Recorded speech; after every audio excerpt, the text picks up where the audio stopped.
আসসালামাইকুম। তো আজকে চলে এলাম কাদিয়ারি পঞ্চায়েত মাঠে, পিছনে আব্বাস সিদ্দিকী ভাইজান আসছে। এখানে এসেই কিন্তু আমাদের এই ভাইটার সঙ্গে দেখা হয়ে গেল। তোমরা অনেকেই চেনো এই ভাইটাকে।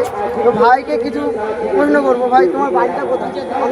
আমার বাড়ি হচ্ছে মিনাখা বিধানসভা গ্রাম পঞ্চায়েত দেবীতলা গ্রামে আমার বাড়ি।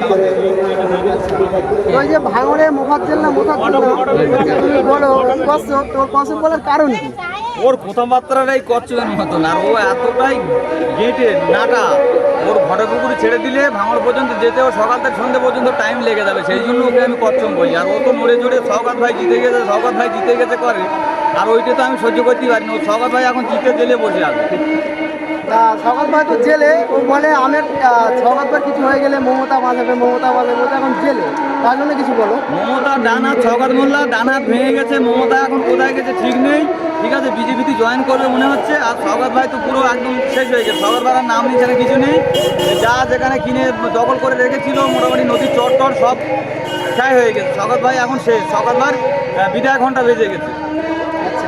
কচ্ছপ ভাই এখন কোথায় আছে? তো খুঁজে পাওয়া যাচ্ছে না। ভাই আমি বাড়িতে গিয়েছিলাম, এই এক সপ্তাহ হচ্ছে কচ্ছপ ভাই বাড়িতে গেলাম। কচ্ছপ ভাই বাড়িতে রয়েছে, লাখ লজ্জা দুর্নীতি করেছে অতিরিক্ত। বাইরে আসলে ডিম থেরাপি চলবে বলে বাইরে আসছে না, ঘরের মধ্যেই ঢুকিয়ে রয়েছে।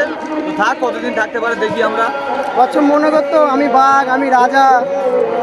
হ্যাঁ, তো কচ্ছপ বাঘ রাজা শিয়াল সব রকম মনে করে। যার যখন সময় থাকে, ওদের সময় আর নেই, ওদের সময় শেষ।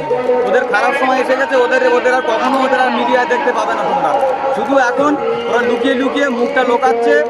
আর বাইরে রাস্তায় আসলে তো ডিম চলবে। ও আমি না যাই, আমার লোক আছে, ঠিক আছে, আইএসএফের লোক আছে, অন্য দলের লোক আছে, সবাই চালিয়ে দেবে। কচ্ছপের কোনো কিছুই থাকবে না। ও লাভ বিল্ডিং সব দেখেছি, সব শেষ হয়ে যাবে। একটুখানি সময় দাও, ঠিক আছে।